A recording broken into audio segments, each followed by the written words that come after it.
그래서 우리 좀 누가복음, 누가복음의 저자는 누가죠. 누가복음 누가 써냐? 누가다. 누가라는 말, 뭐 마태도 마찬가지고 다 그렇지만 요한도 그렇구나. 우리 이 한글식 표현이죠. 루카스라고 해요. 루카스. 우리 이런 거 룩스라고 하잖아요. 룩스, 밝기. 룩스. 그게 그 루카스입니다. 룩스, 밝기, 조도. 성경 66권 중에 두 권만 헬라인이 기록했는데 그게 누가죠. 다 히브리인들이 기록을 했는데 누가복음하고 사도행전만 헬라인이 기록했다. 이 의미가 있습니다. 당시에는 아람어를 썼고 글은 헬라어로 썼거든요. 근데 헬라인이 헬라어로 글을 썼기 때문에 훨씬 더 잘 썼죠. 표현력이나 이렇게 우리가 어차피 번역본을 보니까 그 느낌이 그거나 이렇게 느낌이 똑같지만 헬라어 성경을 보는 분들은 다르다고요. 그래서 마치 그 영어권 안 사는 분들이 영어로 책 쓰면 좀 촌스럽게 느껴질 거잖아요. 그러니까 우리나라도 영어 옛날 오렌지 문제도 있었는데 오렌지 아니라 오렌지라고 해야 된다는데 오렌지나 뭐 동양 사람이 반응하면 그쪽 사람들이 볼 때랑 똑같지 않겠어요? 오렌지나 우리가 오렌지로 한다고 우리가 뭐 이런 별로 안 그럴 것 같은데 그럴 것 같아요. 그죠? 근데 헬라인이 헬라어로 글을 썼기 때문에 훨씬 더 수요한 부분이 있겠죠. 또 골로새 4장 14절에 보면 누가에 대해서 사랑을 받는 의원 누가 이렇게 되어 있어요.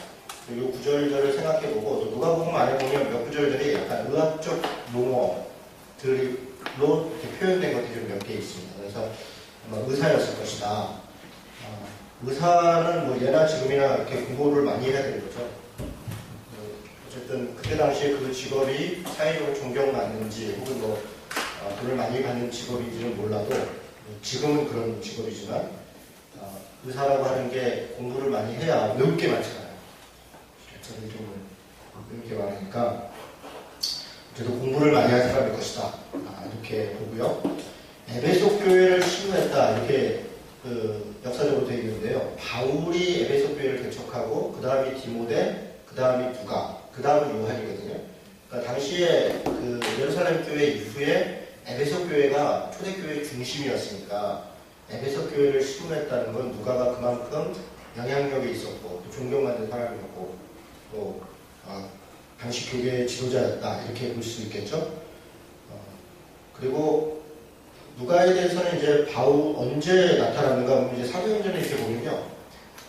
우리가 이런 표현들이 가끔 나와요. 사도행전 16장이라든가 또 20장이라든가 28장에 보면 그냥 이렇게 바울이 뭐 누가 뭐 이런 식으로 계속 나오다가 우리가 이렇게 표현해요. 그럼 우리라고 하는 표현은 저자가 들어가야 되는 거죠. 글을 쓴 사람이. 그래서 그게 한 3-4번 정도 나오는데 그 표현이 나오는 때가 언제냐면 2차 전도 여행 이후에 1차 전도 여행 때는 그런 표현이 안 나와요.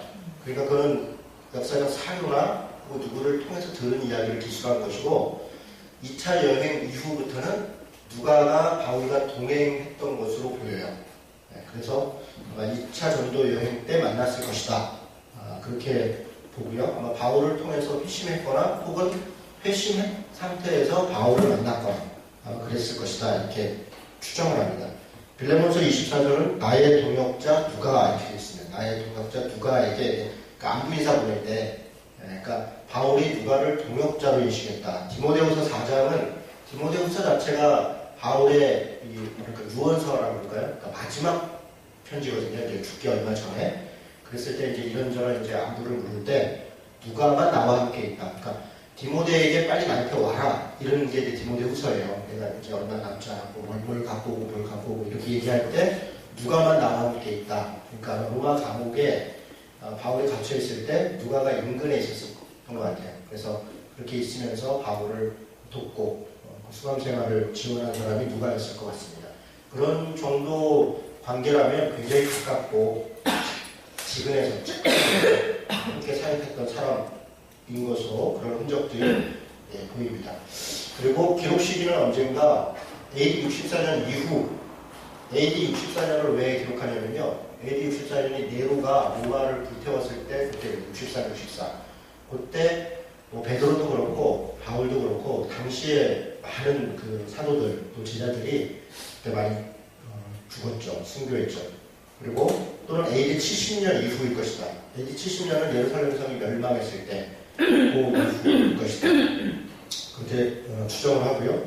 주요 독자는 이제 1장 1절 한번 보세요. 1장 1절.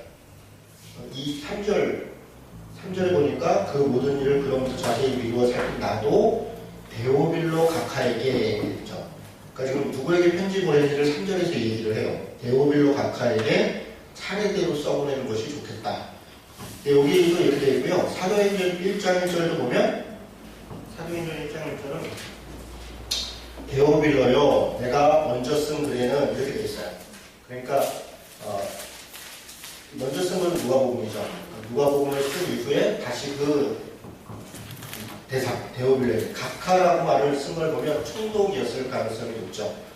그런데 이 데오빌로라는 말이 우리말로는 데오빌로인데 원래 테오스필로스예요. 테오스필로스. 테오스는 우리 하나님 표시할 때 번데기 표시하잖아요. 번데기. 이게 테오스의 앞자예요. 저쪽으로 이렇게. 요게 그래서 이걸 하나님이라고 표시합니다. 테오스는 하나님, 필로스는 필레오. 우리 그런 거 하잖아요. 네가 날 사랑하냐 이러고 아가페 있는데 필레오로 다 이런 얘기 하잖아요. 그러니까 사랑이라고 하는 단어죠. 그러니까 하나님을 사랑하는 자 이런 말이에요. 테오스 필로스가. 근데 이게 좀 독특하죠. 이방인인데 총독이고 이방인인데 이름이 테오스 필로스예요. 하나님을 사랑하는 자예요. 그러니까 이게 좀 특이하다. 그러니까 이게 실제 총독이 아니라 가상의 인물이지 않겠느냐. 하나님을 믿는 이렇게 주장하는 분들도 있어요. 모르죠 그거야. 그래서 이런저런 주장이 있는데 어쨌든 이방인을 대상으로 쓴 것으로 보여요. 그리고 각하라고 하는 호칭을 쓴 거 보면 굉장히 정중하게 자세히 썼을 것 같아요. 그래서 실제로 누가복음을 읽어보면요 차례대로 그리고 자세히 또 아주 이방인 설명을 아주 차근차근하게 하고 있어요. 마태복음은 많이 다릅니다. 읽어보면 마태복음은 전제하고 있어요. 이미 알고 있다라고 하는 걸 전제하고 있습니다. 마태복음 자체는 당시의 사람들이 이 지역을 알고 있다는 걸 전제하고 있어요. 그런데 누가복음은 유대인들이 이렇게 말하는 이런 표현들이 많아요. 유대인들은 무슨 명절을 유대인의 명절이라 혹은 이 지역은 유대인은 뭐라고 하더라 이런 식으로 표현해요. 그거는 이제 이방인을 대상으로 익숙치 않은 지명이나 혹은 그 관습이나 이런 것들을 설명하는 표현들이죠. 그런 표현들이 있습니다. 주제는 인간으로 오신 예수, 그러니까 사람으로 오신 예수. 인자라는 말이 인자 이게 이제 사람의 아들 물론 이런 말이기도 한데요. 다니엘서 같은 데는 사람의 아들, 예수님이 사람의 아들 인자로 오실 것이다. 그래서 그런 단어 때문에 우리가 사람의 아들을 굉장히 이렇게 특별한 용어로 생각을 하는데 그냥 사람으로 왔다는 거예요. 사실 사람의 아들이라는 거는 사람이다. 그런 얘기입니다. 이문열 씨 소설인가요? 그 사람의 아들이라는 소설 있잖아요. 아르스 파르치가 이런 생각. 그런 거 이렇게 보면 재밌게 읽었었던 것 같은데요. 내용은 생각이 잘 안 나요. 되게 재밌었던 것 같은데 그때 이제 사람의 아들. 그러니까 예수님이 사람의 아들로 왔다는 건데 그런데 누가복음의 내용은 그가 어떤 사람으로 왔다는 거냐면 물론 메시아 하나님의 아들 이런 부분도 없지는 않은데 대체적으로는 종으로 왔다. 종. 그리고 가난한 사람들의 친구로 왔다. 다시 얘기해서 인간, 그러니까 사람 냄새 나는 사람으로 왔다 이런 얘기예요. 그래서 저는 누가복음에 있는 예수님의 모습이 친근해요. 여러분 이 사람 냄새 나는 거 정말 중요합니다. 그저께 어느 교회에 가까운 설립 예배를 갔는데요. 설립 예배하면 이제 노예에서 나와서 목사님들 막 순서 다 맞잖아요. 축사도 하고 건면사도 하고. 정말 목사님들 나와서 축사하고 건면사 하는데 사람 같지가 않더라고요. 그 말이나 이런 태도가 사람같이 친근함이 없어요. 거의 무슨 도사들이 와서 한수 가르치는 분위기로 하는데 재수없어요. 딱 그 한 분 교수님만 이렇게 아주 인간적이죠. 아니 그거 제일 좋더라고요. 좀 사람 냄새가 좀 나야죠. 아니 요즘 안녕하세요. 왜 안녕하세요? 하나님 여기 전도사님을 하나님처럼 섬겨야 됩니다. 진짜 그래서 좀 사람 좀 사람 좋겠다. 그냥 딱 봐도 목사 그런 거 말고 그냥 딱 보면 그냥 이렇게 사귀어보니까 알고 보니까 뭐 슈퍼 아저씨네요. 알고 보니까 목사네요. 알고 보니까 교수네요. 뭐 이런 거 있잖아요. 그래서 그 민증 이렇게 자기 신분을 드러내면 조금 이렇게 쫓춤하지만 그 전까지는 그냥 이렇게 다 친구 같은 목욕탕에서 만난 사람 같은 그러면 좋겠어요. 근데 누가복음의 예수님이 제가 볼 때는 그런 분이 아니에요. 그냥 이렇게 친근한 분이 아니에요. 어떤 친구가 페이스북에 오늘 보니까 자기 교회 담임 목사님을 만나기 위해서 1년 동안 무슨 편지도 보내고 메일도 보내고 문자도 안 만나준다고 교인이 4만 명이에요. 제가 밑에다가 교회 옮기면 담임 목사 매일 만났습니다. 그럼 뭐 1년 동안 노력하고 앉았냐. 아니 무슨 저는 좀 답답해 죽겠어요. 무슨 인천 시장 만나는 것도 아니고 그렇잖아요. 인천 시장도 그보다 쉽겠다. 요즘은 시장들도 다 일주일에 한 번씩 시민과의 만나는 시간을 가져요. 그 누구라도 가면 만나고 인터넷으로 딱 밀어넣으면 시장에 답변을 합니다. 반드시 그렇게 해야 돼요. 근데 교회 담임 목사 만나는데 1년 동안을 그러면서 막 그걸 막 예전하게 써놔. 뭘 해줘? 교회 옮기면 맨날 만나. 목사는 할 일 없어 그냥 맨날 앉아있어. 사무실에. 정말 그래요. 그러니까 인간으로 오신 예수님, 그렇죠? 누가복음은 그런 예수님에 대해서 이야기하는데 읽어보면 좀 좋습니다. 기록 배경이 좀 있는데요. 이거를 좀 살펴보겠습니다. 2장 1절. 누가복음이 이 특이한 책인 게 역사적인 기록을 해요. 제가 좀 이따도 다시 얘기하겠지만 순서대로 차례대로 글을 썼고요. 그리고 역사적 배경을 꼼꼼하게 체크를 해요. 누가 뭐 할 때 이러면서. 그래서 누가복음이 굉장히 특이한 책인데 2장 1절 한번 볼까요? 거기 한번 읽어봅시다. 그때 가이사 아구스도가 명을 내려 천하로 다 호적하라 하였으니 이 호적은 구레뇨가 수리아 총독이 되었을 때 처음 한 것이다. 딱 기록이 되어 있죠.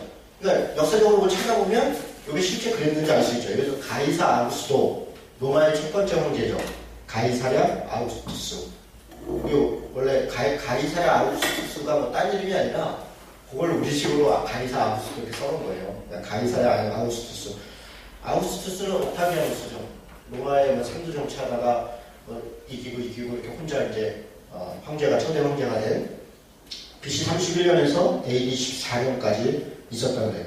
그러니까 이 사람이 영을 내렸고 그런데 이 영이 호적하라는 영을 이 호적은 구레뇨가 수리아 총독이 되었을 때 구레뇨가 수리아 총독 되었을 때는 역사적으로 2번이라고 해요.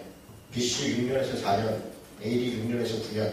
사도행전 5장 31절에 보면 또 이게 이 호적 조사하는 장면이 나와요. 이때도 구레뇨가 총독 때입니다. 그래서 2번이 있는데 그 중에 예수님이 태어난 배경을 얘기하는데 이때는 아마 첫 번째일 것이다. 그런데 그렇게 보니까 BC 6년에서 4년 동안 구레뇨가 총독을 했는데 예수님은 AD 0년에 태어났다는 거 아니에요. 0년. 그럼 BC 4년, 4에서 6년 정도가 지금 차이가 나잖아요.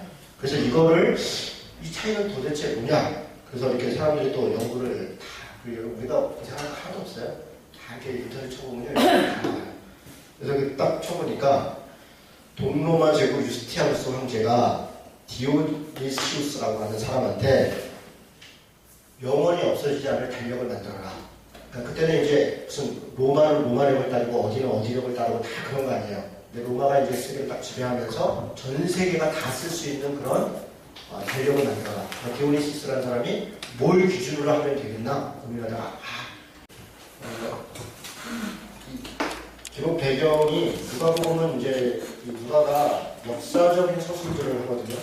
차례대로 쓰고 또 역사적 관점에서 이렇게 순서대로 쓰는데 그래서 군데군데 당시 누가가 기록할 때 시대적 배경을 정확하게 기록을 해놓습니다. 그래서 황제라든가 총독이라든가 종교 지도자라든가 이런 사람들, 분봉왕이라든가 이런 사람들이 누구였다 이렇게까지 이름을 정확히 얘기합니다.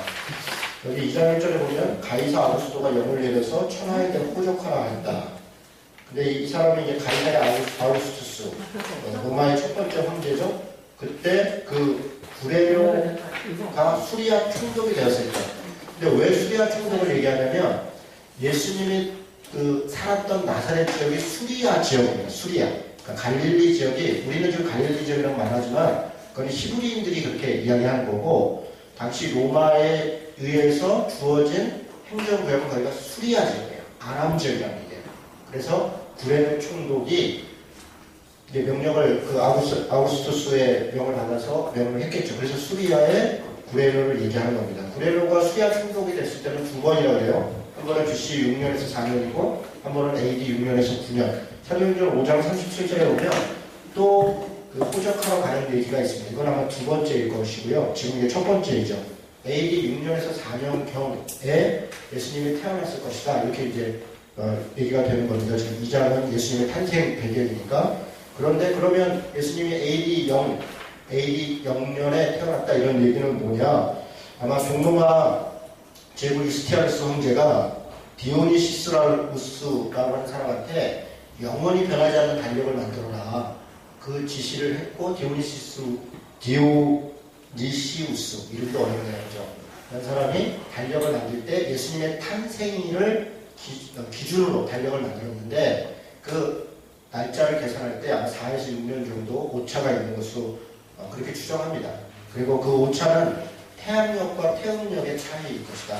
그러니까 로마력과 히브리 유대력의 차이에서부터 온 것으로 그렇게 대체적으로 인식하고, 그렇게 보면 예수님의 탄생일은 AD 0년이 아니라 실제는 AD 4년에서 길면 6년 이때 정도로 봅니다. 그러니까 예수님께서 돌아가실 때가 33세 경으로 보니까, 그러면 AD 우리가 보통 그래서 0년에서 해서 33년쯤 돌아가셨다 이렇게 보는데, 4에서 6년 퇴시키면 29에서 30년이죠. 그 어간에 예수님이 아마 돌아가셨을 것이다. 이렇게 대체적으로 생각합니다. 자, 3장 1절 2절에 보면 디베랴 황제가 통치한 지 15해다 이렇게 되어 있습니다. 디베랴 황제는 티베리우스 황제이죠. 티베리우스 시저. 시저라는 말은 황제라는 말이에요. 시저라는 말 자체가 이게 개인 이름이 아니라 시저가 가이사입니다. 우리 성경에 가이사의 것은 가이사에게, 하나님의 것은 하나님에게 얘기할 그 가이사라는 말이 시저라는 거예요. 시저. 황제의 것은 황제에게, 이런 말입니다. 어떤 사람 이름이 아니라. 본디오 빌라도가 유대 총독이 됐고, 헤롯이 갈릴리 분봉왕. 이때 이 헤롯은 헤롯 대왕을 얘기하는 게 아니라, 헤롯 대왕이 그 BC 아마 보통 10여 년 어간에 죽었다라고 보는데요. 그리고 난 다음에 그 아들들이 이 수리아 지역, 또 예루살렘 지역, 유다 지역 이런 데를 나눠서 분봉왕이 됐어요. 그러니까 여기서 얘기하는 헤롯은 헤롯 안디바라고 해서 약간 위쪽 지역을 분봉왕하고 있는 그런 사람을 얘기하는 것으로 봅니다. 그래서 헤롯 안디바 때, 그리고 안나스와 가야바가 대제사장 때, 이것도 좀 독특한 표현이에요. 대제사장은 한 명이 아니라 두 명을 얘기합니다. 안나스는 AD 6년에서 15년까지 대제사장을 했어요. 예수님이 태어나고 어렸을 때 그때 대제사장이었다는 거죠. 그리고 나서 그의 사위 가야바가 대제사장을 이어받았는데, 아마 공동으로 자기는 살아있으니까, 대제사장 했던 사람이 살아있으니까 그냥 대제사장님 불렀고, 여기도 대제사장 불렀고, 그리고 실권은 실제로 가야바가 대제사장을 했지만 실권은 안나스에게 있었어요. 지금의 얘기하면 세습한 교회가 실제 그 세습한 아들이 무슨 힘이 있습니까? 아버지가 그냥 실제로 하고 있는 거죠. 그런 상황인 것으로 그런 시대적 배경을 이야기합니다. 자, 이런 정도로 시대적 배경을 보고요. 자, 누가복음의 특징을 좀 보면 1장 1절에서 4절 한번 보겠습니다. 1장 1절에서 4절 보면 우리 중에 이루어진 사실에 대하여, 이게 좀 독특한 표현이에요. 다른 복음서들은 다 그 1장 1절이 표제 역할을, 주제 역할을 합니다. 예를 들어 마태복음 같은 경우는 아브라함과 다윗의 자손 예수 그리스도의 역사나 이렇게 시작합니다. 마가복음은 하나님의 아들 예수 그리스도, 이렇게 예수 그리스도가 하나님의 아들이시다. 그것이 복음이다. 이렇게 선언하는 게 마가복음이고, 요한복음은 태초에 말씀이 계시니라, 이 말씀이 하나님과 함께 계셨으니. 그러니까 그 1장 1절이 그 복음서 전체의 어떤 주제를 얘기하잖아요.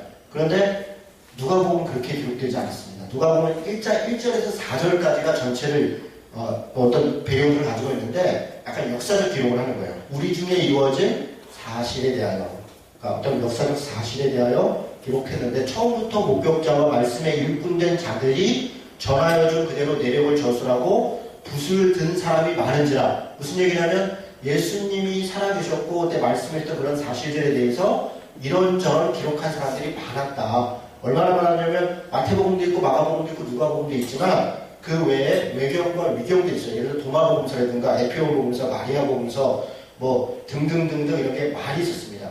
이렇게 여러 복음서들이 있는데 그런데 뭘 누가 뭐라 또 기록을 해요. 왜 기록할까요?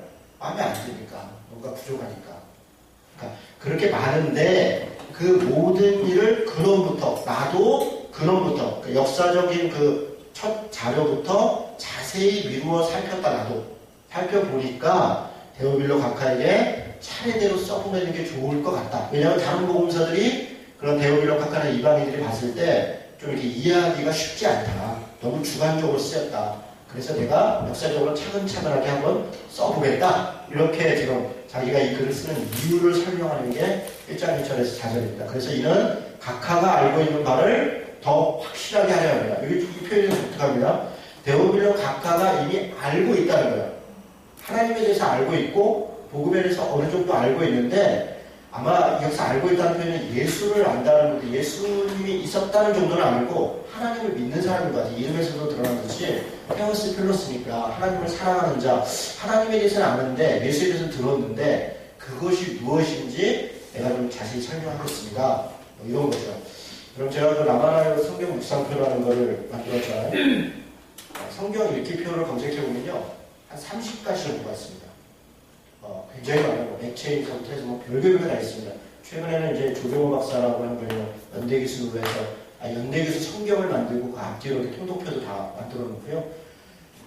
그런데 제가 또 만들었죠. 왜 만들었을까요? 마음에 안 듭니다. 마음에 안 듭니다. 왜 마음에 안 듭니까? 몇 가지가 있습니다.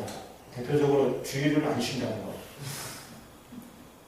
하루도 안 쉬고 있는 거예요. 그래서 너무 힘들어. 하루는 좀 쉬지 않을지.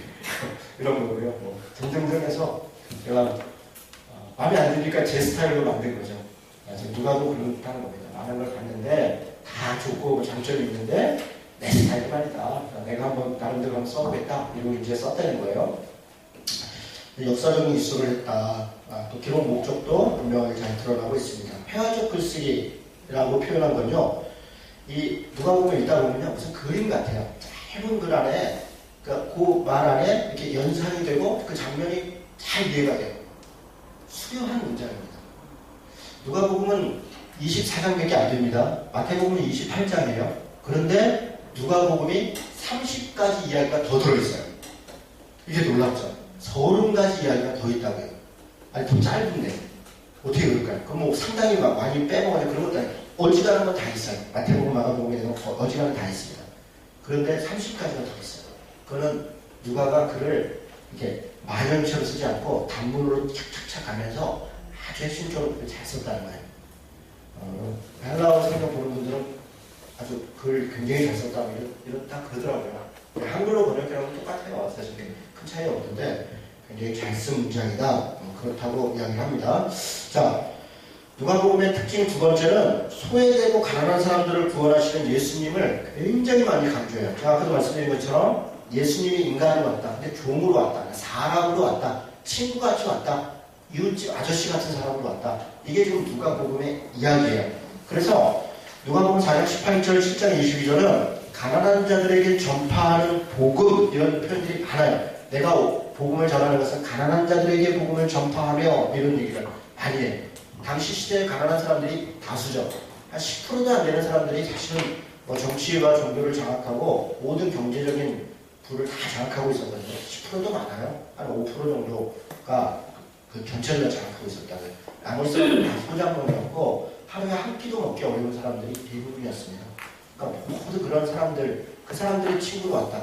5% 10%의 기득권자들을 위해서 온 게 아니라 99% 95%의 가난한 사람들에게 복음을, 그것이 그 예수가 오신 것이 그들에게 복음이 된다라고 하는 것을 이야기하는 게 누가복음의 얘기죠. 또 잃어버린 자를 위해서 왔다. 또 부유한 세리들, 이게 19장 1절에서 9절에 보면 부유한 세리들 얘기하면 삭개오를 얘기합니다. 그냥 세리가 부자니까 그게 아니라 회개하는 사람. 삭개오가 회개하고 돌이킬 때 그 사람들도 예외 없이, 그러니까 부자라서 안 되고 권력이 있어서 안 되고가 아니라 하나님의 말씀을 전하는 그 복음에 대해서 순종하는 사람들, 그 사람들에 대한 친구다. 그들을 위해서 왔다. 이런 얘기를 합니다. 가난한 자, 저는 자, 맹인들, 또 사마리아인, 이것도 표현 독특하죠. 이방인이라는 얘기죠. 사마리아인에 위해서 왔다는 표현을 아주 자세히 하고요. 여인들, 이거 굉장히 독특한 표현입니다. 마태복음, 마가복음, 요한복음에는 이런 표현이 정확하게 있지 않아요. 그냥 이렇게 여자가 등장하긴 하는데, 누가복음은 여자들 이름을 아주 구체적으로 적어요. 하나하나. 뭐 수산나, 뭐 누구, 뭐 헤롯의 청지기의 아내 누구 이런 식으로까지 아주 정확하게 기록합니다. 그래서 예수님 주변에 이 많은 여인들이 함께 동역하고 있었다는 것을 누가가 아니었으면 몰라요. 그거 아마 그랬으면 지금 여성 차별에 아주 중요한 근거가 됐을 거예요. 바로 이제 예수님이 여성들하고 누가복음에 딱 기록되어 있어서 할 말이 없고 누가복음은 없었으면 어쩔 뻔했어요. 여성분들 어쩔 뻔했습니까? 누가복음이 굉장히 그래서 여성들이 중요하게 인정해야 될 책입니다. 이방인들 뭐 여러 이야기를 하고요. 사도행전으로 이어지면서 누가가 사도행전으로 이어지면서 이방인에게 복음을 전하는 것을 쭉 이야기하거든요. 누가복음에서부터 이미 예수님이 이방인들을 배척하지 않았다는 것을 누가가 아주 정확하게 기록을 합니다. 그렇게 해서 이방인 복음 전파의 정당성을 누가복음은 이미 설명하고 나갑니다. 문둥병자 환자들에 대해서도 이야기를 하죠. 이게 누가복음의 특징이죠. 기도에 대해서 누가복음처럼 강조하고 있는 복음서가 없습니다. 기도라는 단어를 무려 50회 이상 사용했고요. 다른 복음서 같은 장면에서 기도를 의도적으로 삽입해요. 이게 무슨 얘기냐면 같은 장면이 다른 데 있는데 기도했더라 이런 말이 없어요. 그런데 누가복음에는 어떤 똑같은 사건을 얘기하면서 예수께서 한적한 곳에 기도했더라. 예수께서 기도하시고 축사하시고 이런 표현들이 일부러 들어가서 마치 일부러. 그래서 기도를 통해서 그러니까 인간 예수니까 하나님을 의지하고 기도를 통해서 그래서 성령의 능력을 의지한다는 것을 의도적으로 보여주는 겁니다. 의도적으로. 그런 표현들을 상당히 많이 기록하고 있습니다. 누가만이 소개하는 기도의 비유들도 있는데요. 과부와 재판관의 비유, 과부와 재판관 간의 비유, 바리새인과 세리의 기도, 십자가에서의 치료의 기도, 십자가에서의 치료의 기도 누가복음만 기록되어 있습니다. 그래서 기도에 대해서 많이 얘기해요. 기도하는 예수를 강조하고요. 구원사의 중요한 순간마다 기도했다. 그리고 기도함으로 성령이 역사했다. 그런 표현을 자주 얘기합니다. 기도와 성령은 뗄 수가 없는 겁니다. 사실 왜 기도와 성령이 뗄수없습니까? 우리가 기도하는 어떤 행위를 통해 성령이 능력한다. 물론 그런 의미도 있는데요. 기도가 그 순종을 얘기하기 때문에요. 기도가. 그러니까 성령을 따라 산다는 것은 내 뜻이 아니라 하나님의 뜻을 따라 산다는 것이거든요. 하나님의 말씀을. 근데 그것이 기도를 통해서 자신의 것들을 버리고 하나님의 뜻을 쫓기를 구하고 결단하고 이런 그런 것이죠. 겸손이라는 말이 손을 이렇게 겸하여 손을 겸하다. 기도할 때 이렇게 손을 겸하잖아요. 그러니까 기도는 겸손의 행위이다. 누가 그렇게 표현을 했더라고요. 참 좋은 표현이거든요. 기도는 순종과 겸손, 자기를 낮추는 그 안에 성령의 인도함을 따라갈 수 있다. 자, 그래서 누가복음을 기도복음이라고도 하는데 또 다른 별명은 성령복음이에요. 성령복음. 3장, 4장, 예수님의 사역할 때 성령에 이끌려 성령이 충만하여 성령께서 역사하사 이런 얘기를 수도 없이 해요. 예수님이 지금 계신데 우리 성령은 되게 사도행전을 예수님이 가시면 나 대신 다른 보혜사를 보내사 사도행전 2장에 성령이 임하시잖아요. 그래서 우리는 예수님 시대, 하나님 시대, 예수님 시대, 성령님 시대 이렇게 구분하기 좋아하는데 실제로 예수님 시대에 예수님이 성령의 인도하심을 받고 성령 가운데 함께 있다는 얘기를 누가가 굉장히 많이 합니다. 그래서 예수님과 성령이 함께 사역했었고 그리고 예수님께서 올라가신 후에 성령이 우리 가운데 임하시고 이런 얘기를 많이 하죠. 성령으로 성령으로. 물론 사도행전은 다른 별명이 성령행전이죠. 성령복음, 성령행전. 이게 누가복음의 중요한 특징입니다. 누가복음에 추가된 기록 30가지가 있다고 했는데요. 굉장히 많습니다. 첫 번째 세례 요한 탄생 기사. 이것도 누가복음밖에 없습니다. 만약에 누가복음이 없었다면 세례 요한이 아버지가 사마리아인지 몰랐을 것이고요. 친인척인지도 몰랐을 것이고 그렇습니다. 등등 이런저런 얘기들이 있고요. 역사 무대의 정치적 배경. 아까 우리가 읽었죠? 베들레헴에 가게 된 원인, 호적하러 갔다. 역사 무대에 누가 당시 티베리우스가 황제였다. 누구였다. 이런 얘기들을 정확하게 기록하고 있는 게 누가복음입니다. 목자들이 경배했다. 이것도 되게 특이하잖아요. 그냥 동방에서 동방의 무슨 박사들이 왔다. 그래서 예수님은 역시 훌륭한 분이니까 높은 사람들이 경배했구나 이렇게 생각하는데 첫 번째 예수님이 탄생했을 때 경배한 사람들이 목자였다. 들에 있었던 가난하고 볼품 없었던 그 사람들이었다. 이거 누가복음이 기록 안 했으면 어쩔 뻔했어요.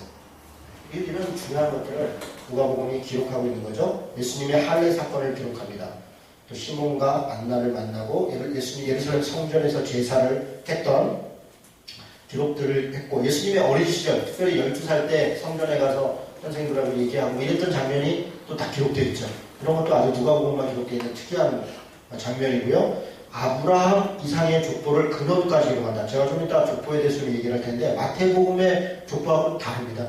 마태복음은 아브라함부터 이렇게 얘기하는데 누가복음은 그래서 하나님으로부터 이렇게 하나님으로부터 왔다는 것을 이렇게 역으로 해서 쭉 설명해 내는 독특한 자기만의 그 기록을 합니다.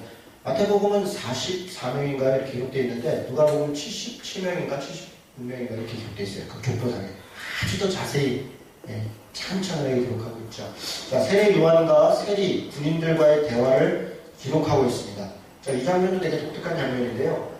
이 3장에 보면 이제 세례 요한에게 우리가 어떻게 회개해야 되니까 이렇게 얘기하니까 뭐 군인은 어떻게 해라, 세리는 어떻게 해라. 세례의 구체적 장면을 설명하는 겁니다. 만약에 이 장면이 없었으면 우리가 세례를 소위 영적으로만 생각했을 가능성이 높습니다. 이렇게 해서 실제적인 변화이다 이런 얘기를 나중에 우리 삭개오에도 누가복음에만 있는데 삭개오도 그런 거죠. 내가 삭개오라고 하는 세리장이 회개할 수 있다. 근데 회개를 어떻게 해야 되니까 내 가진 거 4배나 반 나눠주고 돌려주고 그러면 내가 니네 집 가서 유하겠다. 예수님이 딱 그렇게 하시는 거잖아요. 그러니까 세례라고 하는 게 뭐구나 이런 거를 누가복음은 아주 인간적이고 구체적이고 실제적으로 기록하고 있습니다. 나사렛 회당에서 처음 설교를 기록하고 있어요. 뭐 이렇게 가난한 자에게 복음을 주의 성령이 내게 임하였으니 뭐 이런 쭉 얘기를 하죠. 자신이 오신 목적을. 자, 70인 제자들 이야기가 있고요. 또 선한 사마리아인 이야기. 여러분 이거 참 특이하죠. 선한 사마리아인 이야기 우리가 얼마나 많이 인용하니까 누가 내 이웃이냐. 누가복음에만 있다니까요. 이런 얘기가 없었으면 어쩌 그랬습니까?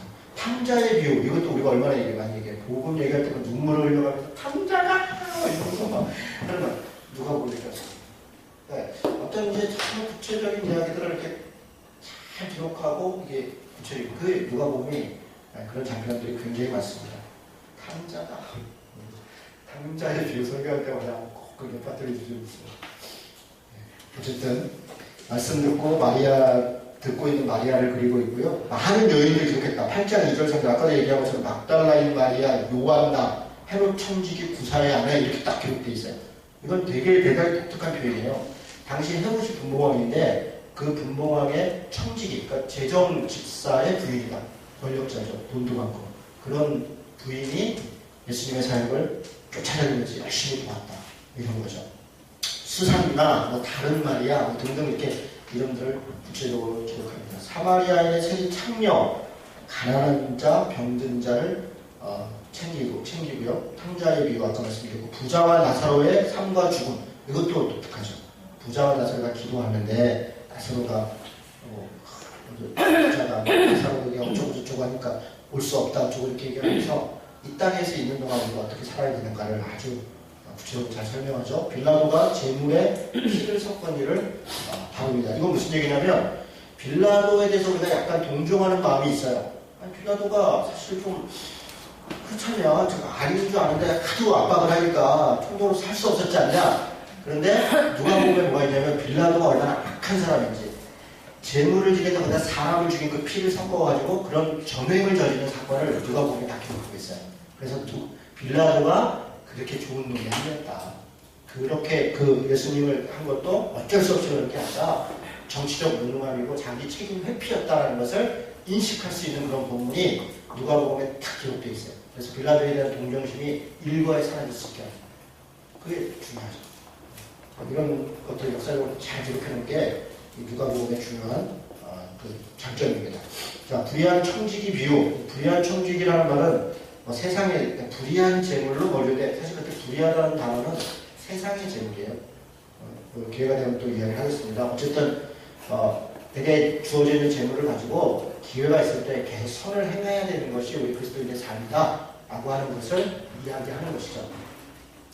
감사하려고 돌아온 사마리아 사람, 나와 인자 10명을 고쳤는데, 뭐 이런 감사한 사람은 사마리아 사람밖에 없더라. 이런 얘기를 하면서 진정한 감사 얘기하고, 부유한 재판관과 번거롭게 하는 과부 이야기, 뽕나무에 올라간 삭개오 이야기, 또 부자의 헌금과 과부의 두 랩돈 헌금. 이거는 물론 마태복음에도 있는데요. 이 표현들이 비교적으로 약간 독특하게 표현되고 있습니다. 어쨌든 뭐 바리새인과 세리의 기도, 헤롯당의 조롱을 당하는 메시아, 이런 표현들이 있고요. 포도원 가운데 심겨진 무화과 나무 비유가 있고요. 옥망으로 가는 주제자, 이 이야기도 되게 독특합니다.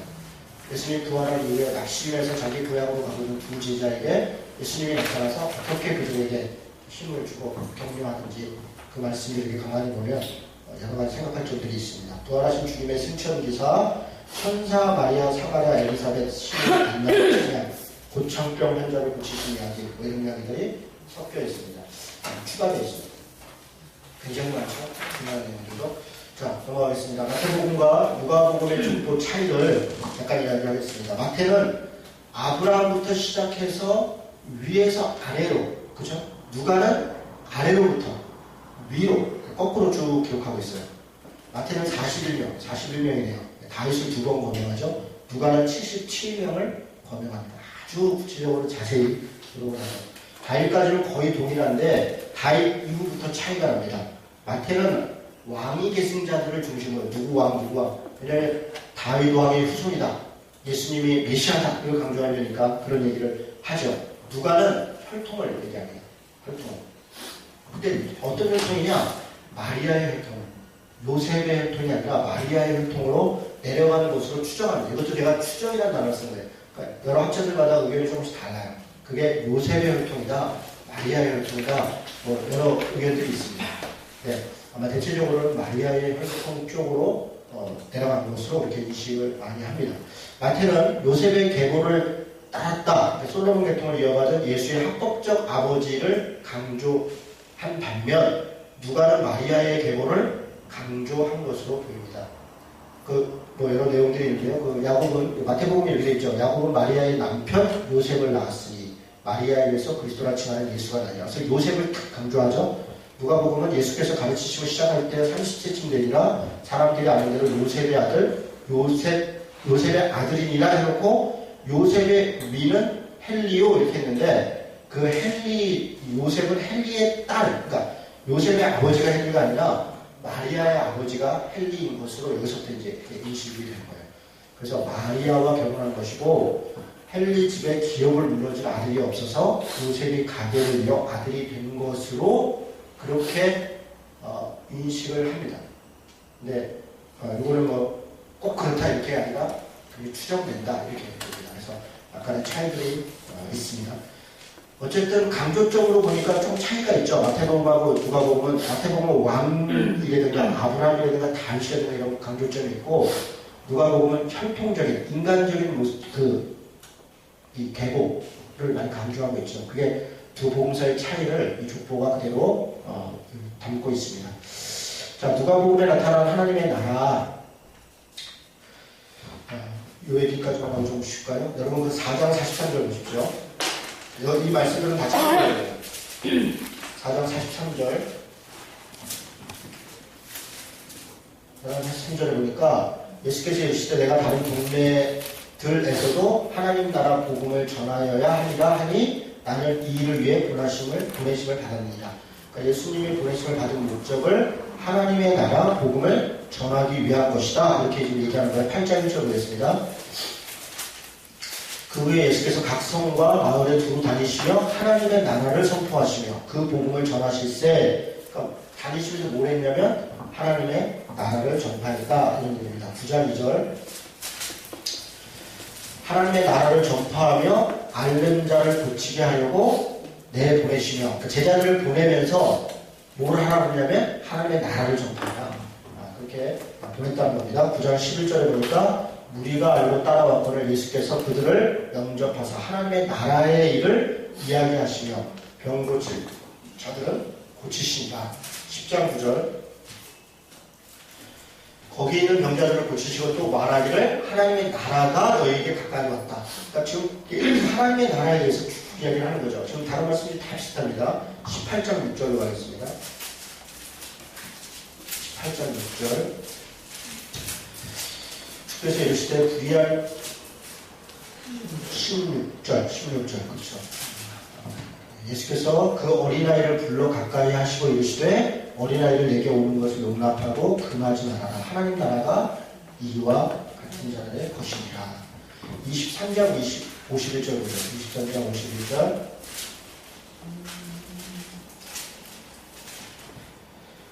그는 유대인의 동네 아리마대 사람이요 하나님 나라를 기다린 자다. 이거 뭐냐? 아리마대 요셉을 칭찬하면서 그가 하나님 나라를 기다린 자다. 이런 표현을 쓰는 겁니다. 이것도 누가복음에 독특한 표현인데요. 기타 등등 갈릴리 부활한 이후에 갈릴리에 가셔서 부활한 이후에 그가 하나님 나라를 전파하다가 사도행전도 다 그런 표현으로 이야기됩니다. 제가 이 말씀을 왜 이렇게 쭉 살펴봤냐면 성경의 주제는 하나님 나라예요. 하나님 나라입니다. 하나님의 나라를 위해서 하나님이 세상을 창조하신 것이고 그것이 타락한 것이고 그 하나님 나라를 회복하는 과정이고 그리고 예수 그리스도께서 오신 것은 하나님 나라를 이루기 위함이고 우리를 하나님 백성으로 부르신 것이고 우리 예수님의 제자뿐 아니라 우리들도 하나님이 구원하신 목적은 하나님 나라를 이루라고 하시는 거예요. 이게 명령하시고 우리가 그 삶을 살아가고 그런데 이제 하나님 나라가 뭐냐? 하나님 나라를 예수 믿고 구원받는 것, 천국 가는 것으로만 본다면 굉장히 협소한 것입니다. 또 하나는 최근에 예수의 세계주의 종말로 얘기하는 분들이 하나님 나라의 회복을 많이 얘기해요. 옛날에 그런 용어를 안 썼는데 천국 백성 뭐 이렇게 얘기했는데 요즘은 하나님 나라 회복을 많이 얘기해요. 근데 그 말들을 가만히 보면 하나님이 이 땅 가운데 이루어질 나라, 그 천년왕국을 얘기하는 거예요. 그 분들의 얘기는 천년왕국이 이 땅에 이루어질 것이다. 하나님의 나라가 이 땅에 이루어질 것이다. 그런 표현들이 굉장히 요즘 많이 인용합니다. 요즘 종말론을 얘기하면서. 하나님의 나라는 그런 것이 물론 그것도 여러 가지 해석이 있겠지만 하나님의 나라가 무엇인가? 하나님의 나라는 그의 통치, 그의 다스림을 받는 나라. 그래서 사랑과 평화와 공평과 정의라고 하는 하나님의 그 통치 원리가 작동되는 것이에요. 그것은 이 땅에서도 당연한 것이고 하나님의 궁극적 영원한 하나님의 나라는 그것이 완성된 나라예요. 그래서 이 땅에 우리가 예수를 믿는다는 것, 그것은 내 안에 하나님 나라가 이루어진다는 것인데 내 안에 사랑과 평화에 대한 마음, 공평과 정의에 대한 추구 이런 게 없다면 저는 예수 믿는 사람이 그럴 수 없다. 예수를 영접하고 성령이 내 안에 임재한다는 것은 우리 안에 하나님 나라가 시작됐다는 거예요. 그래서 사랑하고 평화하고 공평하고 정의하고 그런 것들을 추구하고 지향하려고 하는 것은 당연한 그리스도인들의 모습으로 나타나는 것이다. 그 교회도 마찬가지고 가정도 마찬가지고 우리가 일하고 있는 직장이나 사회도 그것을 지지하는 거예요.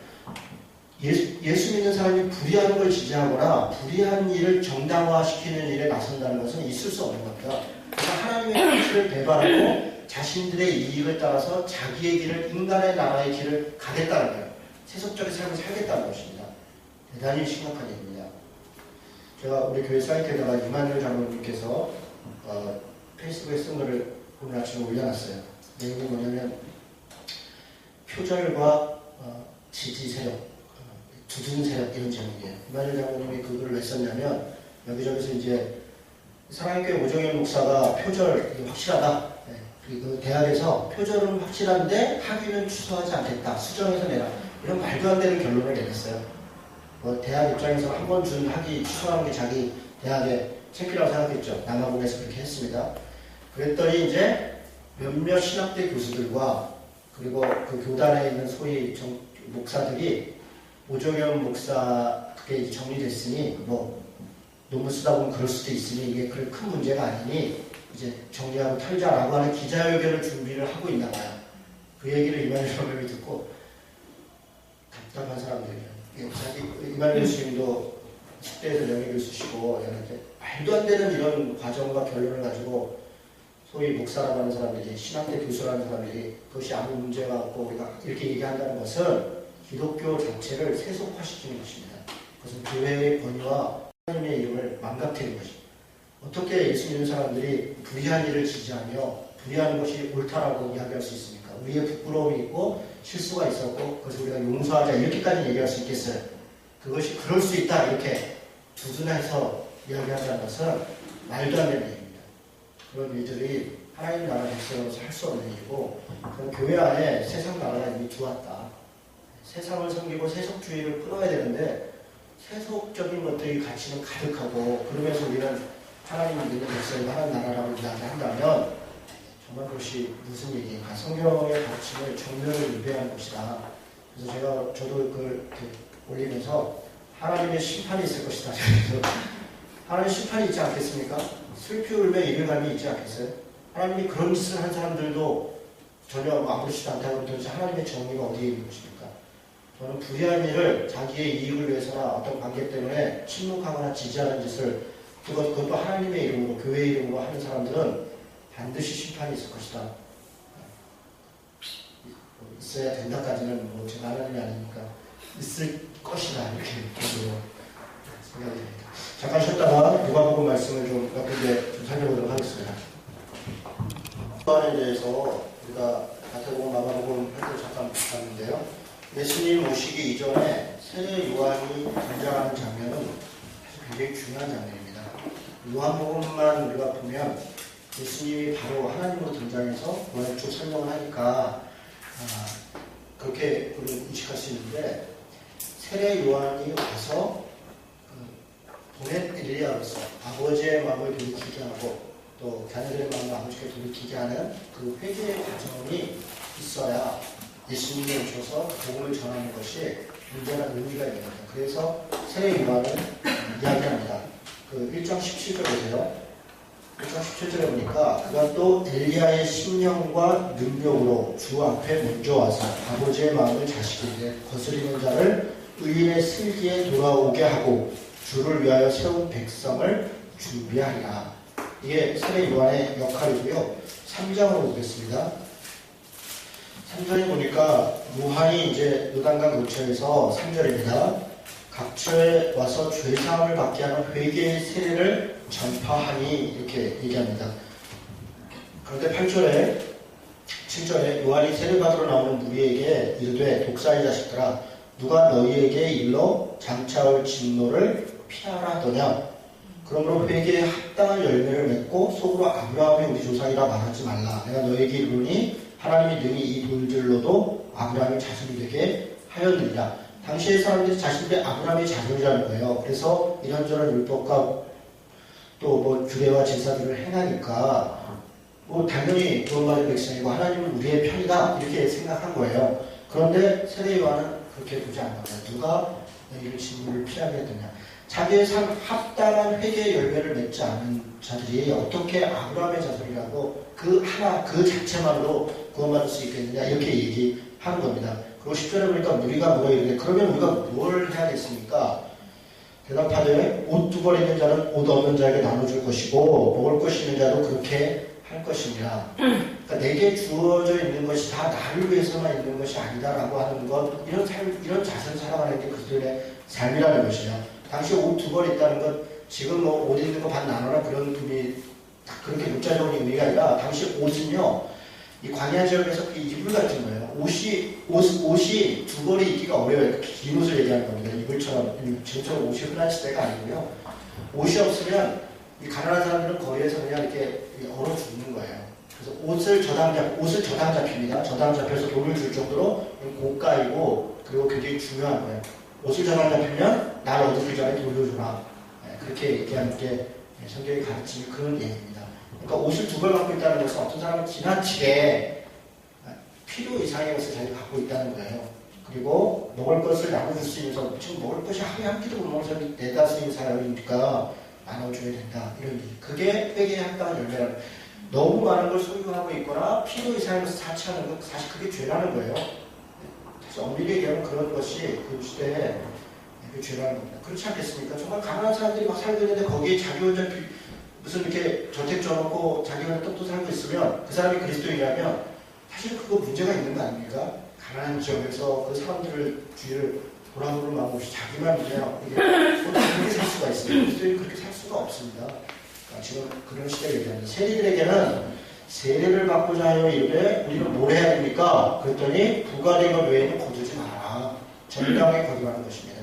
정당하게 일을 해야 됩니다. 군인들에게는요, 받은 거 족한 줄 알고 아닐 거 뺏지 마. 세리나 군인은 다 뭐냐면 자기 권력을 이용해서 다른 사람 것을 착취할 수 있는 이익을 얻을 수 있는 위치에 있는 사람들이에요. 그런 사람들에게 자기가 받을 거 받지 말라는 얘기는 아니에요. 급료 받을 거 받아야죠. 세리로서 자기가 해야 될 정당한 걸 받아야 되죠. 그거 받지 말라는 게 아니라 욕심내서 뇌물 받고 또 어떤 갑의 횡포를 행해서 이것저것 빼서 그런 짓 해서는 안 된다는 거예요.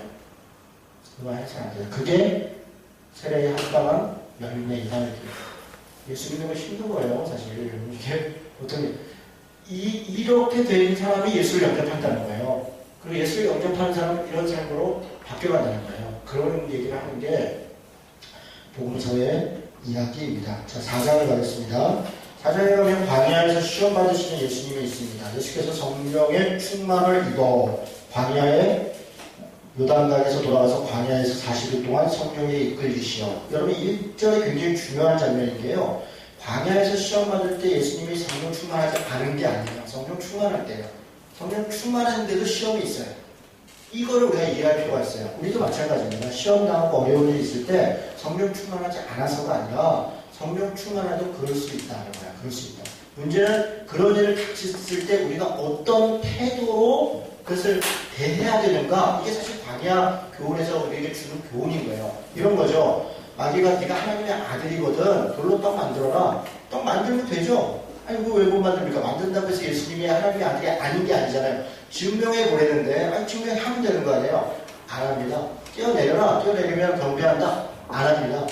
천하만국 전화 한 번만 해라. 내가 너가 주겠다. 안 합니다. 안 하는 게 하나님의 아들이라는 거예요. 돈을 위해서, 권력을 위해서, 경제를 위해서 뭔가를 이렇게 주고 그걸 하는 게 하나님의 아들인 게 아니라 안 하고 뭐 광야에서 배고픈 거 그대로 그냥 감당하고 있는 거 그게 하나님의 아들. 그게 기적이죠. 하는 게 쉽죠. 뛰어내리는 게 쉽죠. 그게 쉬운 것입니다. 그런데 안 하는 것 고난과 시험이 있을 때 그걸 이렇게 감당하는 거 있잖아요. 그게 하나님의 아들됨의 증명이라는 것입니다. 지금 사실 광야 시험은 그런 얘기를 하는 거예요. 우리에게 닥치는 경제적이고 권력적이고 명예적인 이런 유혹이 우리에게 끊임없이 있지요. 사탄은 우리에게 그것이 하나님의 복이다. 하나님이 너를 사랑하는 증명은 그거다. 이렇게 우리에게 계속 유혹한다는 거예요. 너희가 그걸 추구하지 않고 내게 이걸 축하한 줄 알고 광야 생활을 스스로 걸어갔을 아는 것. 그렇게 사는 것.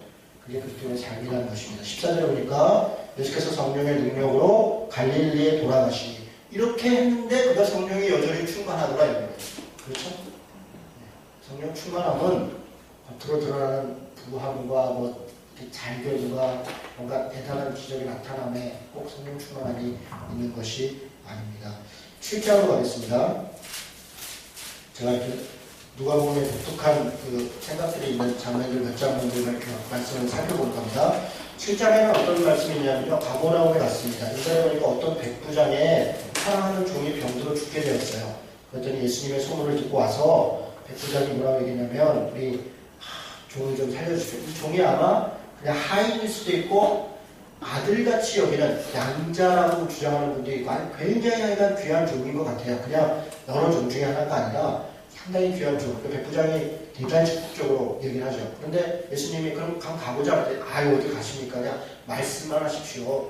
나도 군인, 백부장은 100명의 군인의 장입니다. 지금의 중대장 모두 돼요. 우리 한국 이런 사람이니까 내가 지시하면 그 사람 딱딱 듣더라. 그러니까 예수님 말씀만 하시면 알 겁니다. 이렇게 얘기합니다. 그랬더니 9절에 예수께서 들으시고 그를 놀랍게 여겨 돌이키사 따르는 무리에게 이르시되 내가 너희에게 이르노니 이스라엘 중에도 이만한 믿음을 만나보지 못하였노라.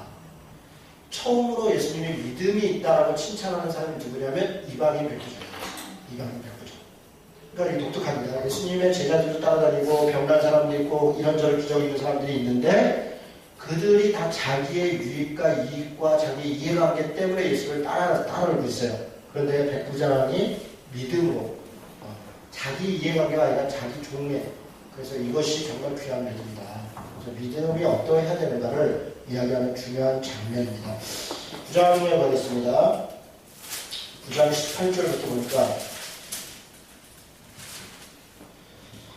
9장 18절부터 예수께서 따로 기도하실 때 제자들이 주와 함께 있더니 물어 이르시되 우리가 너를 누구라 하느냐 대답하되 세례 요한이라 하고 또는 엘리야라고 하고 옛 선지자 중에 한 사람이 살아났다 합니다. 베드로가 대답하여 이르되 하나님의 그리스도시니이다 하니, 그러니까 마태복음은 더 분명하고 여기는 좀 생략되어 있죠.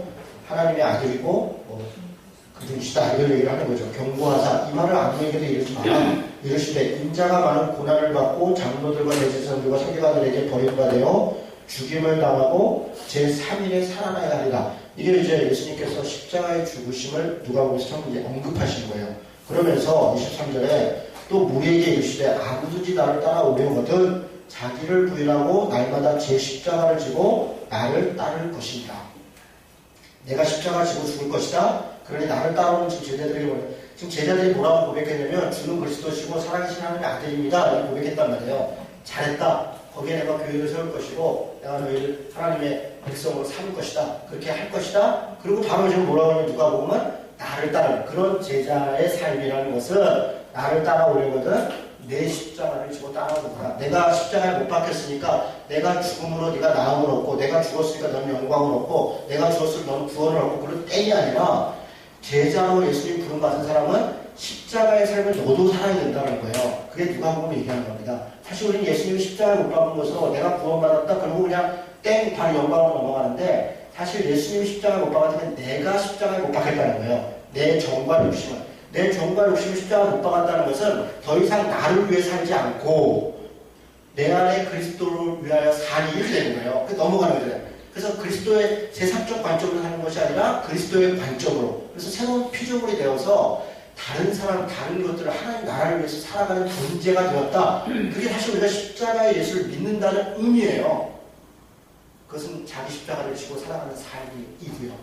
근데 우리가 그것을 그렇게 생각하지 않고 그냥 십자가를 죽으셨다. 나는 구원받았네. 할렐루야. 이거 내가 죽었다는 거예요. 정과 욕심이 십자가에 못 박아 죽었다는 것이죠.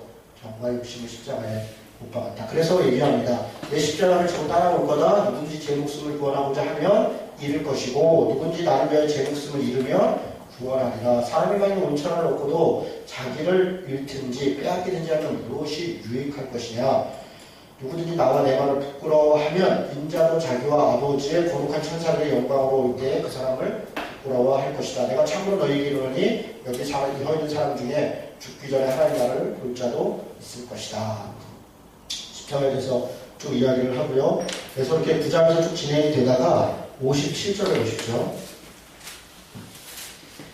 57절 보니까 길 가실 때 어떤 사람이 여짜오되 어디로 가시는지 나는 따르리이다. 예수께서 이르시되 여우도 굴이 있고 공중의 새도 집이 있으되 인자는 머리 둘 곳이 없다. 또 다른 사람에게 나를 따르라 하시니 그가 이르되 나로 먼저 가서 내 아버지를 장사하게 하옵소서. 이르시되 죽은 자들로 자기의 죽은 자들을 장사하게 하고 너는 가서 하나님 나라를 전파하라. 또 다른 사람이 이르되 주여 내가 주를 따르겠나이다. 나로 먼저 내 가족을 작별하게 허락하소서. 예수께서 이르시되 손에 쟁기를 잡고 뒤를 돌아보는 자는 하나님 나라에 합당하지 아니합니다. 제자의 삶의 어려움에 대해서 이런저런 이야기를 하시는 거죠. 자, 그 다음에 10장 25절부터 보겠습니다. 어떤 율법교사가 일어나, 율법교사, 랍비죠, 랍비. 율법교사가 그러면 구약성경을 거의 외다시피 하는 사람들이에요. 가르치는 사람들이고요.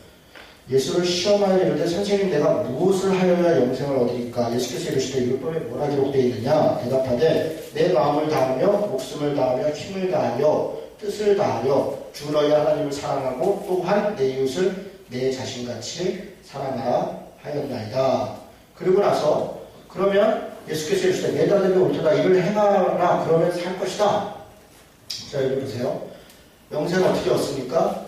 하나님 너는 어떻게 생각하냐? 네가 공부 많이 했으니까 얘기해봐. 하나님 사랑하고 이웃 사랑을 했습니다. 그래, 잘 안 해. 그렇게 살아라.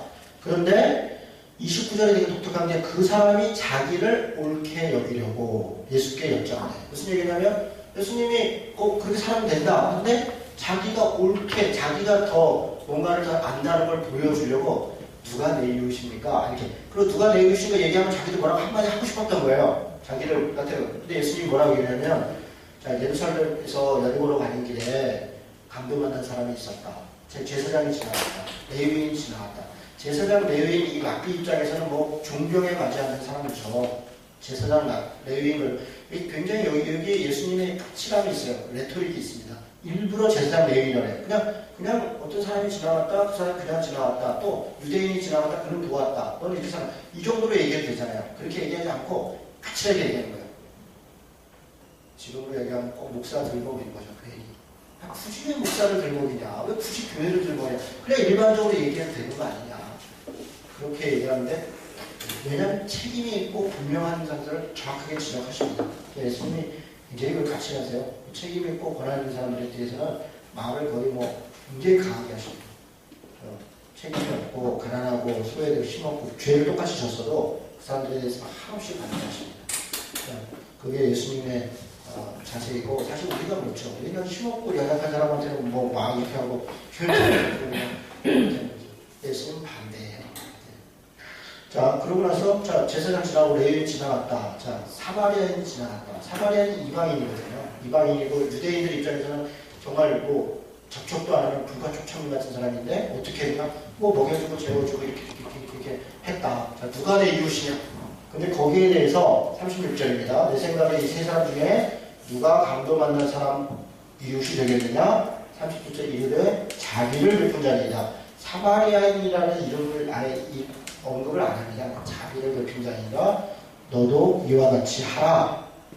그런데 또 다른 말씀에 보면 그가 예수를 죽일 자를 찾더라 이렇게 있습니다. 방송처럼 여기 구간 말고 그게 이제 랍비는 그 말을 듣고 자기 깨달은 게 아니라 자기가 모욕을 당했다 이렇게 된 거예요. 모욕을 당했다. 어떻게 감히 목사를 가르쳐 이렇게 된 거죠. 신학 교수를 가르쳐 이렇게 된 거죠. 저거 내가 한번 손 놔줘 이렇게 된 거죠.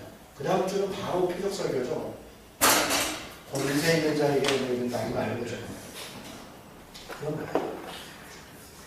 회개하지 않죠.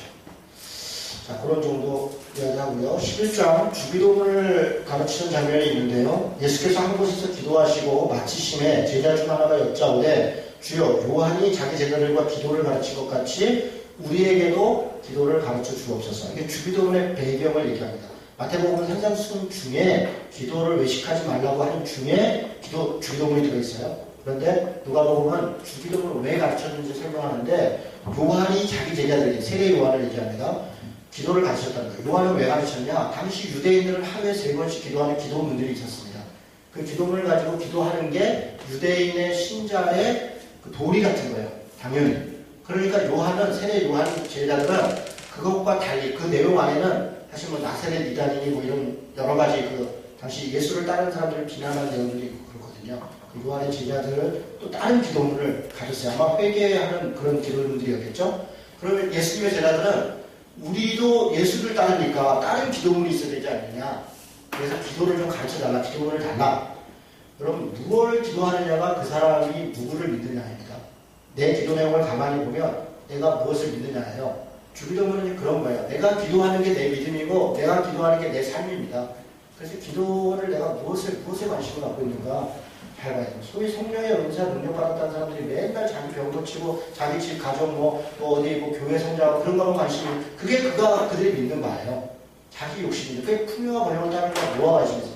그런 능력 있는 사람들이 남북 통일을 위해 기도하고 가난한 사람들 고통을 위해 기도하고 저기 어디 불의한 일들이 밤낮기를 기도하면 얼마나 좋겠어요. 나가서 능력 없는 사람이 100명 기도해봐야 별일이 없더라고요. 능력 있는 분들이 좀 하지. 좀 더더더 좀 하지. 그런 분들은 절대로 그런 일에 대해서는 관여하지 않고 말하지 않고 권력에 있는 것만 쫓아다니고요. 무엇을 기도하는가가 그의 무엇을 믿고 사는가에 달려 있습니다. 이걸 분명히 기억해야 됩니다. 지금 그 얘기를 합니다. 그래서 너희는 이렇게 기도해라. 유대인과 달리 세례 요한의 제자와 달리 너희는 이렇게 기도해라. 그러면서 기도에 대해서 쭉쭉쭉쭉 이야기를 하는 것입니다. 그러면 13절에 너희가 악한 자라는 좋은 것을 자식에게 줄 줄 알 거다. 하물며 너희 하늘 아버지께서 구하는 자에게 성령을 주시지 않겠느냐. 사실은 이런 기도와 모든 것 가운데 앞에 보면 누구한테는 다 주고 처방을 주고 막 이런 근데 뭘 준다는 게 아니라 성령을 주신다는 거예요. 성령 그럼 그것으로 충분한 것이죠. 그것으로 충분한 것이다. 이런 얘기를 하는 게 기도문의 앞뒤에 내립니다. 12장에 가면 바리새인들에 대해서 이야기합니다. 바리새인들의 누룩 곧 외식을 주의해라. 그러니까 누룩이 터지는 거고 안에 들어가서 바뀌는데 바리새인의 누룩을 뭐라고 얘기하면 외식이라고 얘기했어요. 그러니까 우리가 신앙생활하면서 이게 체면 있잖아요. 외식하는 거 이렇게 어떻게 이렇게 뭔가 보여주려고 이게 외식이라는 거예요. 이 바리새인 외식. 이거를 주의해라. 그럼 어떻게 하라는 거예요? 어린아이 같이 단순해 체면 때문에 뭐 때문에 있는 게 아니라 지금 누가 보면 계속 그런 얘기를 하는 거예요. 고통 있고 아픈 사람들은 예수님에게 정말 이 귀한 재판관에게 매달렸던 그죠? 살려달라고 때로는 그러는 것이죠.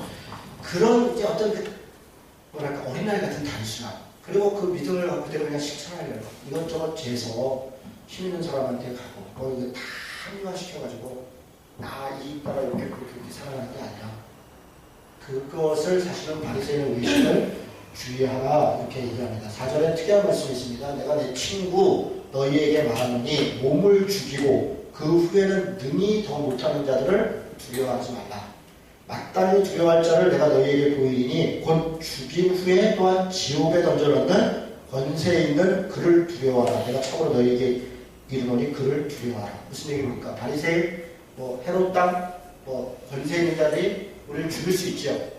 그러나 그것이 두려운 게 아니라 죽음 이후에 영원한 지옥에 들어갈 수 있다는 것을 알고 그걸 두려워해야 해요. 그걸. 이 땅에 살아갈 때 정말 우리 이 삶 때문에 너무 연연하지 말고 어려운 얘기죠. 네, 어려운 얘기입니다. 12절에 마땅히 할 말을 성령이 곧 그때 너희에게 가르칠 것이다. 이렇게 얘기합니다. 쭉 넘어가서 54절 보니까 또 무리에게 이르시되 너희가 구름이 서쪽에서 이는 것을 보면 곧 말하기를 소나기가 오리라 하나니 과연 그러하고 남풍이 부는 것을 보면 말하기를 심히 더우리라 하나니 과연 그러하니라. 외식하는 자여 너희가 천지의 기상은 분간할 줄 알면서 그렇죠? 뭐 다 분간할 줄 알면서 어찌 이 시대는 분간하지 못하느냐 또 어찌하여 옳은 것을 스스로 판단하지 않느냐. 여러분 이건 특별한 사람에게 얘기하는 게 아니라 예수 믿는 모든 사람들에게 얘기하는 겁니다. 시대를 분별하고 무엇이 옳고 그른가를 스스로 판단할 수 있다는 것입니다.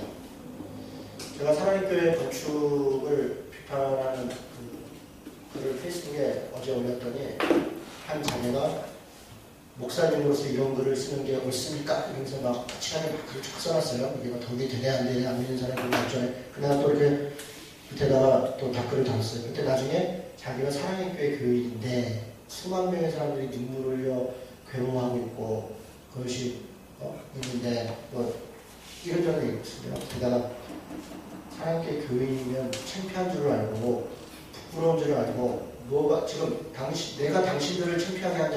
자기들이 나한테 모욕을 당했다 이거예요. 그래서 내가 당신한테 모욕을 줬다는 거냐. 당신들이 지금 한국교회와 하나님을 얼마나 모욕하고 있는지를 생각해보라고. 당신 스스로 자기는 그걸 판단하지 않겠대. 자기는 교인으로서 그걸 판단하지 않으면 어떻게 하자는 거예요. 어떻게 하자는 거예요. 우리 새 성전이 어쩌고 해서 아직도 성전이라고 그러면 목사는 제사장이라고 했더니 하나님이 세우신 오정현 목사가 어쩌고 이렇게 정말 꼴값을 떨고 있는데 그 양반이 하나님 세웠으면 나도 지금 목사인데 지금 당신이 나한테 지금 나를 정죄하는 건 옳으냐. 정신들을 못 차리는 거예요. 정신들을. 뭐가 창피한 줄을 모르고 뭘 판단해야 되는지 이 시대에 도대체 불의한 것이 무엇인지에 대해서 모르고 그것에 대해서는 입 밖에 낼 줄도 모르면서 도대체 무엇을 창피한 줄을 알고 저는 그 거리에 정말 그 바벨탑 같은 게 서는 게 부끄럽죠. 이 땅에 무슨 이슬람 성전이 들어오는 게 하나도 안 부끄러워요. 그게 무슨 문제가 있습니까? 도대체가 정신들이 어디다가 힘을 써야 되는지를 한번 이것도 얘기하죠. 너희가 천지기상을 구별하면서 어찌 시대는 분간하지 않느냐 어찌하여 옳은 것을 스스로 판단하지 않느냐 우리 그리스도인들에게 요구하는 것이고 우리가 살아야 되는 19장으로 가면요 지금 이게 특이한 장면인데요 19장 28절부터 예루살렘으로 들어갑니다. 그러면서 어떤 장면이 시작되냐면 이제 한 주간의 그 고난과 바리새인들과 논쟁과 재판과 이런 일이 쭉 시작이 돼요. 근데 그 바로 들어가기 전에 어떤 사건으로 출발을 하냐면 삭개오 얘기를 출발합니다. 삭개오. 예수께서 여리고로 들어가 지나가시더라. 삭개오가 이름하는 자가 있으니 세리장이고 또한 부자라. 그러면서 예수님이 삭개오야 속히 내려와라. 내가 너네 집에 유하겠다. 급히 내려와 즐거워하거늘 영접하거늘 무사람이 수근수근 어찌 죄인의 집에 유하려 하느냐. 삭개오가 주께 여짜오되 주여 보시옵소서 내 소유의 절반을 가난한 자들에게 주겠사오며 만일 누구의 것을 속여 빼앗은 게 있으면 내 갑절이나 갑된다이다. 예수께서 이르시되 오늘 구원이 이 집에 이르렀으니 이 사람도 아브라함의 자손이미로다. 인자가 온 것은 잃어버린 자를 찾아 구원하려 함이니라. 이게 일종의 출사표 같은 거예요. 내가 예루살렘에 왜 들어가는가.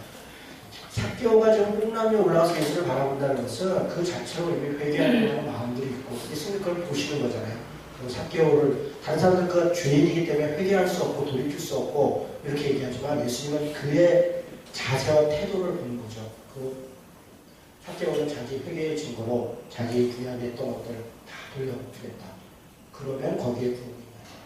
이렇게 얘기하는 게 예수님의 말씀이고 예수님의 십자가 사건을 앞두고 사실 이 이야기를 하는 것은 대단히 의미가 있는 말씀이라고 저는 그렇게 보입니다.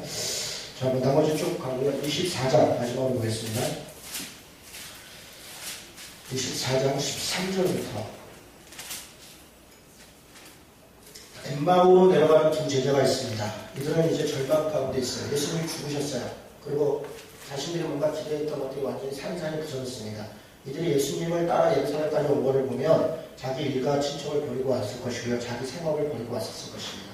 당시 시대는 그렇게 뭔가를 버리고 쫓아내려고 절박한 시대였죠. 그러니까 그런 일을 했어요. 마치 우리가 일제시대 때 독립운동을 하기 위해서 때로는 가정을 버리고 만주로 가서 생활해야 되는 그런 사람들이 있었기 때문에 우리가 지금 이런 삶을 살고 있는 거 아닙니까? 마치 그런 것 같은 엄중한 시대였죠. 엠마오의 두 제자는 그런 사람이었던 것 같습니다. 그런데 그 꿈이 무너졌어요. 예수님이 십자가에 비참하게 토마하게 돌아가셨어요. 14절에 그날에 그들 중 둘이 예루살렘에서 25리 되는 엠마오라는 마을로 터덜터덜 갑니다. 모든 일을 서로 얘기합니다. 그들이 얘기할 때 문의할 때 예수께서 가까이 이르사 그들과 동행하십니다. 그들 눈이 가려져서 그가 누군지를 몰라봐요. 특이하죠. 예수님이 마리아도 알아보고 제자들을 다 알아봤는데 엠마오 제자 두 사람 못 알아봐요. 그만큼 절망이 깊었다. 아마 그렇게 보일 수 있을 거고 그런 사실 자체를 아주 믿지 않았다. 비슷한 사람이었을 것이다. 이렇게 생각했는지 모르겠어요. 예수께서 이르시되 너희가 교회 가면서 서로 주고받고 하는 얘기가 뭐냐? 그랬더니 예루살렘에 이런저런 일이 있지 않습니까? 그래서 그가 십자가에 못 박아 죽지 않았습니까? 21절에 그러니까 우리는 이 사람이 이스라엘을 속량할 자라고 바라노라. 이뿐 아니라 이 일이 일어난 지가 사흘째요. 또한 우리 중에 어떤 여자들이 우리로 놀라게 하였으니 이는 그들이 새벽에 무덤에 갔다가 그의 시체는 보지 못하고 그가 살아셨다 천사들과 나타났다 이렇게 얘기합니다. 또 우리와 함께 한 자 중에 두어 사람도 그렇게 예수는 부활했다 뭐 이런 얘기를 합니다. 근데 여전히 이런 얘기를 들었음에도 믿지 않았다는 거죠. 이르시되 미련하고 선지자들이 말한 모든 것을 마음에 더디 믿는 자들이여. 선지자들이 말한 것 구약에 있는 선지서들을 얘기하는 겁니다. 선지서들 거기에 예수님의 탄생과 사심과 죽음과 부활과 승천에 대해서 다 예고하고 있는데 그것을 다 비유적으로 알았거나 혹은 믿지 않았다 이런 얘기예요. 그리스도가 이런 고난을 받고 자기 영광에 들어가야 할 것이 아니냐 하시고 이에 모세와 모든 선지자의 글로 시작하여 모세를 얘기하는 것은 모세 오경을 얘기하죠. 그죠? 모세 오경 선지자의 글 모세 오경과 선지서와 이런 글로 시작해서 모든 성경에 쓴다 자기에 관한 것을 자세히 설명한지라 말씀을 가르치는 겁니다. 거기서 좀 특이하죠. 낙심하고 좀 절망에 있는 제자들에게 하나님의 말씀을 이렇게 살살살살 이렇게 설명을 하는 거예요. 그들이 가는 마을에 가까이 가매 예수는 더 가려 하는 것 같이 하시니 그들이 남보라에게도 우리와 함께 마을로 가사 이렇게 저렇게 좀 합시다. 그들과 함께 30절에 음식 잡수실 때 떡을 가지사 축사하시고 그들에게 주시니 그들의 눈이 밝아져 그인 줄 알아보더니 예수는 그들에게 보이지 아니하시더라. 그들이 서로 말하되 길에서 우리에게 말씀하시고 우리에게 성경을 풀어주실 때 우리 속의 마음이 뜨겁지 아니하느냐. 저는 이 표현을 되게 좋아합니다. 그리고 기도할 때 성령의 충만함이 있고 우리 안에 뜨거움이 있죠. 그리고 말씀을 들을 때 보면 정말 내 마음에 부딪힐 때 감성이 움직이고 감정이 움직이죠. 그럼 그게 오래 안 간다는 거예요. 제가 경험상 볼 때 그게 오래 안 갑니다. 주일 설교는요 이틀 가면 많이 가는 겁니다. 약발이. 기도원에 가면 일주일 가면 많이 가는 겁니다. 기적과 이사를 보면요 그 다음 기적 이사 보기 전에는 그거 며칠 안 갑니다. 다시. 그런데 말씀을 풀어 주실 때 우리 마음이 뜨겁잖아요. 말씀을 읽을 때마다 마음이 뜨거워요. 새로운 깨달음이 있어요. 무엇을 택할 것인가? 저는 물론 그 모든 것이 다 필요한 부분이 있어요. 내가 스스로 말씀을 읽는 것을 정말 중요하게 그러면 마음이 뜨겁고 눈이 열리고 그러지 않겠나. 예수님이 그렇게 한 거죠. 36절에 보니까 이 말씀하실 때 예수께서 친히 그들 가운데 서서 이르시되 너희에게 평강이 있을지어다.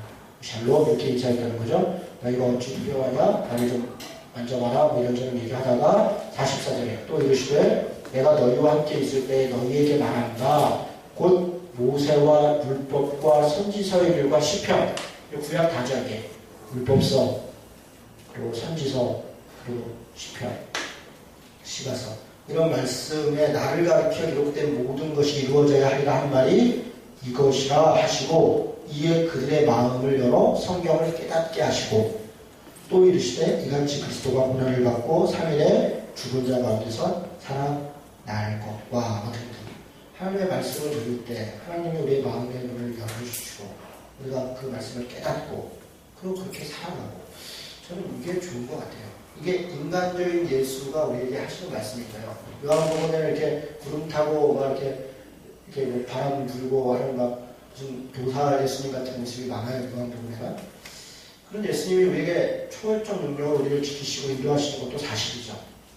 그러나 누가복음에서 정말 인간적인 모습으로 가난한 사람과 이방인과 여자들과 같이 얘기하고 듣고 또 불의하고 권력 있는 사람들에게 저항하고 그것을 비판하고 비난하고 그러면서 자신에게 닥쳐온 고난을 또 당하고 또 십자가를 지고 이런 예수가 우리에게 이야기하는 것은 하나님의 말씀을 이렇게 가르치고 그 말씀을 통해서 깨닫게 하고 감동있게 하고 저는 그래서 누가복음을 제가 좀 좋아하는 것 같아요. 이런 말씀이 좋고 49절 볼지어다 내가 내 아버지께서 약속하신 것을 너희에게 보내니 너희는 위로부터 능력으로 입혀질 때까지 이 성에 머물라 하시고 그러면서 이제 사도행전으로 쭉 넘어가죠. 오늘 누가복음 여기까지 하고요. 다음 주에 요한복음이 또 재밌습니다. 요한복음 좀 보고 그 다음부터 사도행전으로 가겠습니다. 자, 마쳤습니다. 수고하셨습니다.